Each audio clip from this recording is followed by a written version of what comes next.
Abrázame toda la noche, no nos queda mucho tiempo más. तो सभी प्यारे दोस्तों को मेरी हेलो एंड नमस्कार। तो फ्रेंड्स बहुत बहुत स्वागत करता हूं आपका आपके अपने इस नंबर 1 यूट्यूब चैनल सार्थक एक्सट्रीम में।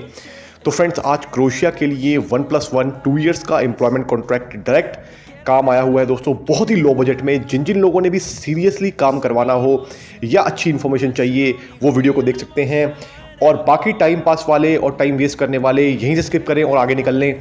बहुत सारी वीडियोस आपको यूट्यूब पे मिलेंगी जो आपका टाइम बर्बाद करने के लिए काफ़ी हैं। ठीक है जी, हमारा चैनल उन लोगों के लिए बिल्कुल भी नहीं है, इस चीज़ का क्लियर ध्यान रखिएगा।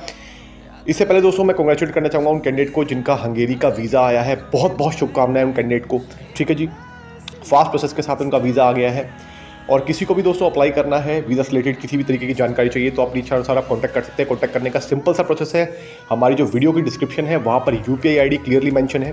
ठीक है जी, यूपीआई आईडी कॉपी कर लीजिए और किसी भी यूपीआई ऐप के माध्यम से कॉन्टैक्टिंग चार्ज पे कर आप ऑनलाइन अपनी कॉल बुक कर सकते हैं हमारे साथ और आगे की सारी जानकारी प्राप्त कर सकते हैं। इसके बाद दोस्तों जैसे ही आप चार्जेस पे कर लें, आप हमें इंस्टाग्राम पर भी मैसेज कर सकते हैं। इंस्टाग्राम आईडी है सार्थक.एक्सट्रीम और फेसबुक पर भी मैसेज कर सकते हैं। फेसबुक आईडी है सार्थक एक्सट्रीम। ठीक है जी, वहाँ से भी आप कॉल बुक करा के आगे की जानकारी प्राप्त कर सकते हैं। ठीक है जी, सिंपल सा बता दिया है। किसी भी कंट्री में है around the globe world wide आप संपर्क कर सकते हैं। अब बात कर लेते हैं दोस्तों, क्रोएशिया के लिए काफ़ी सारे सवाल भी हमारे पास आ रहे हैं सक्सेस रेट रिलेटेड। ठीक है जी, प्लस में क्रोएशिया का वीज़ा जिन लोगों का कहीं से उन्होंने अप्लाई करवाया था रिफ्यूज़ हो गया, या ऐसे लोग जो अप्लाई करना चाहते हैं लेकिन समझ नहीं आ रहा कि करना चाहिए कि नहीं करना चाहिए क्रोएशिया के लिए, ऐसे सवालों के जवाब भी देने की कोशिश करूंगा। सबसे पहले मैं आपको रिक्वायरमेंट बता दूं। नंबर 1 पे रिक्वायरमेंट आई है दोस्तों इसमें फॉक लिफ्ट ऑपरेटर्स की। तो फॉक लिफ्ट ऑपरेटर में जिन्होंने भी आना है, ठीक है जी, इसकी सैलरी की बात करूं तो अप्रॉक्सीमेटली दोस्तों 1000 से लेकर 1200 यूरो इसकी सैलरी रहने वाली है। अगेन अगर आपके पास एक्सपीरियंस है तो बहुत ही बढ़िया, एक्सपीरियंस होल्डर को ज़्यादा सैलरी ऑफर की जाती है और सिलेक्शन के चांसेस भी ज़्यादा होते हैं। ठीक है जी, ऑब्वियस ही बात है। इसके बाद दोस्तों नंबर 2 पे जो रिक्वायरमेंट आई है वो आई है कंस्ट्रक्शन वर्कर की। कंस्ट्रक्शन वर्कर में जिन्होंने भी जाना है दोस्तों वो भी अप्लाई कर सकते हैं। कंस्ट्रक्शन वर्कर का जो काम होता है वो हार्ड वर्क होता है, हैवी वर्क होता है। तो इस चीज़ का ध्यान रखिएगा कि जो भी अप्लाई कर रहा है अपनी खुद की इच्छा से तो ये समझ के करे कि भाई वहाँ पर जाके आपको टफ टास्क करना पड़ेगा। तो अगर आपको वहाँ जाके पसंद नहीं आया दिस एंड दैट, तो उसमें कंपनी की कोई भी रिस्पॉन्सिबिलिटी नहीं होती। तो इसलिए वहाँ पर जाके इफ़ और बट करने का और सुनने का हमारे पास टाइम नहीं होता। ठीक है जी, इस चीज़ का ध्यान रखिएगा। तो ये चीज़ मैंने आपको क्लियर करके बता दी है। उसके बाद दोस्तों इसकी सैलरी की बात करूँ तो अप्रॉक्सीमेटली इसकी सैलरी रहने वाली है आपकी 1200 से लेकर 1400 यूरोस की रहने वाली है। ठीक है जी, काम टफ है, सैलरी अच्छी मिलेगी और वैसी बात है भाई जो फिजिकली फिट हो 100% वो अप्लाई कर सकते हैं। इसके बाद दोस्तों नंबर 3 पे जो रिक्वायरमेंट आई है वो आई है इसमें ऑर्डर टेकर्स की। ठीक है, होटल में ऑर्डर टेकिंग का काम है। इसके लिए भी अगर आपके पास प्रीवियस एक्सपीरियंस है तो बहुत बढ़िया, नहीं भी है ठीक है तो भी एक बार अपनी प्रोफाइल चेक कराइएगा, हम चेक करके देख लेंगे कि पॉसिबिलिटी बनेगी या नहीं बनेगी। ठीक है, जिसकी सैलरी की बात करूं तो अप्रॉक्सीमेटली इसकी जो सैलरी रहने वाली है वो भी आप मान के चल सकते हैं 1200 यूरोस के आसपास रहने वाली है। ठीक है जी, फाइनल रिक्वायरमेंट जो आई है दोस्तों वो आई है इसमें कंस्ट्रक्शन सुपरवाइज़र की। तो एज ए कंस्ट्रक्शन सुपरवाइज़र जिन्होंने भी अप्लाई करना है वो भी अप्लाई कर सकते हैं। ठीक है जी, काफ़ी अच्छी रिक्वायरमेंट है ये। कंस्ट्रक्शन सुपरवाइज़र के लिए दोस्तों जो सैलरी कंपनी ऑफर कर रही है वो अप्रॉक्सीमेटली इसमें 2000 यूरोस की ऑफ़र की जा रही है, which is very nice salary. ठीक है, तो इसके लिए मैंने आपको बता दिया है। अब बात करेंगे दोस्तों स्पेसिफिक अप्लाई कौन कौन कर सकता है और जो सवाल हमारे पास बहुत ज़रूरी आ रहे हैं अपॉइंटमेंट से रिलेटेड भी। दोस्तों इसमें देखिए क्या है कि अब जो एज़ पर नई अपडेट आई है क्रोएशियन गवर्नमेंट की तरफ से, तो वीज़ा के जो रूल्स है दोस्तों उसको काफ़ी टाइटन कर दिया गया है, यानी कि काफ़ी स्ट्रिक्ट कर दिया गया है।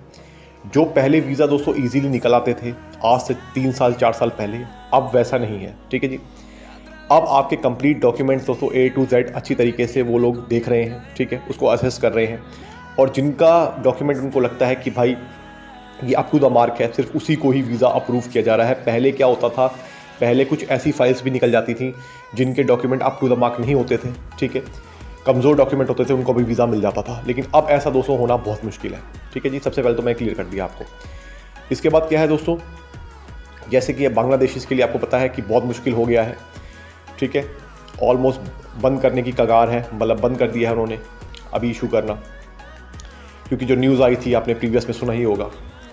इसके बाद दोस्तों मैं बताना चाहूँगा आपको कि अगर आपका परमिट आपने कहीं से अप्लाई करा क्रोएशिया के लिए और आपने सबमिशन करवाया, आपका वीज़ा रिजेक्ट हो गया। अब दोस्तों मेरी बात ध्यान से सुनिएगा, तो उस केस में आपको क्या करना चाहिए। तो दोस्तों अगर आपका वीज़ा रिफ्यूज़ हो जाता है तो काफ़ी लोग ये भी पूछते हैं कि सर क्या हम अपील कर सकते हैं या क्या हमें रीअप्लाई करना चाहिए या क्या करना चाहिए। तो देखिए दोस्तों, वीज़ा इंडस्ट्री में गारंटी तो किसी चीज़ की होती नहीं है।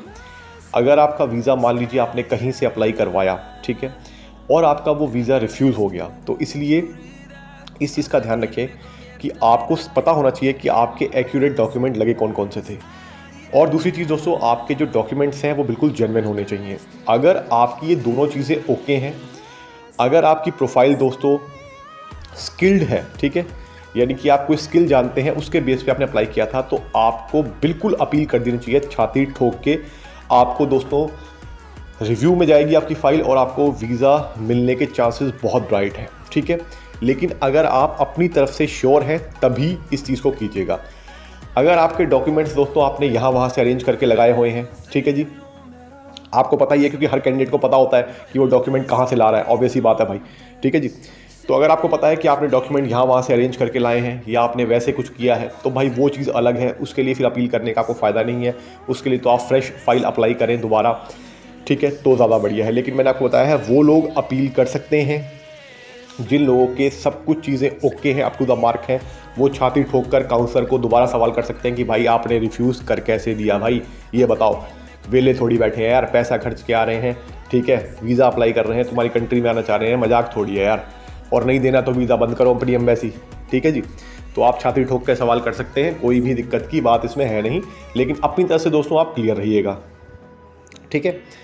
तो ये चीज़ मैंने बता दी है आपको।